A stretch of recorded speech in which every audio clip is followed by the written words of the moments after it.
ඔයාටත් උත්තරයක් හොයාගන්න බැරි ප්‍රශ්න තියෙනවා. හිතලම හෙම්බත් වෙච්ච උත්තරයක් පේන තෙක් මානයකවත් නැති ප්‍රශ්න තියෙනවා. එහෙනම් මුලින්ම කරන්න ඕන කොලයක් හරි ඩයරි එකක් හරි අරගෙන ප්‍රශ්නය පැහැදිලිව ලියන එක. කැත අකුරෙන්වත් චූටි අකුරෙන්වත් නෙමෙයි, හොඳට පැහැදිලි ඔයාට ලියන්න පුළුවන් ලස්සනම අකුරෙන් ප්‍රශ්නය පැහැදිලිව විස්තර ඇතුව ලියන්න. සමහරක් විට ඔයාට මේකට පිටුවක් යන්න පුළුවන්. සමහරක් විට ඔයාට මේකට පිටු දෙකක් යන්න පුළුවන්. සමහරකට පිටු 6ක් යන්න පුළුවන්. සමහරක් විට ඔයාට ප්‍රශ්නේ ලියලා ඉවර කරන්න සම්පූර්ණයෙන්ම පැය භාගයක් යන්න පුළුවන්. සමහරක් විට පැය දෙකක් යන්නත් පුළුවන්.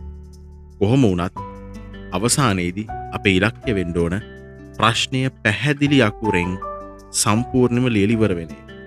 ඒ කියන්නේ ඒ පොත හරි කොලේ හරි දැක්කම ඔයාගේ ප්‍රශ්නය සම්පූර්ණයෙන්ම එතන තියෙන්න ඕන. ප්‍රශ්නය විසඳ ගන්න තියෙන පළවෙනිම ක්‍රමය ඒක. Understanding a question is half an answer. ප්‍රශ්නය හරියටම තේරුම් ගත්ත කියලා කියන්නේ උත්තරෙන් භාගයක් හම්බුණා හා සමානයි.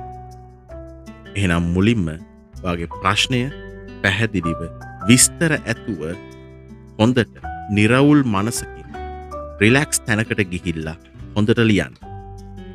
ඉන් පස්සේ ඊළඟට කරන්න ඕන දේ ගැන අපි කතා කරමු දෙවෙනි වීඩියෝ එකේ.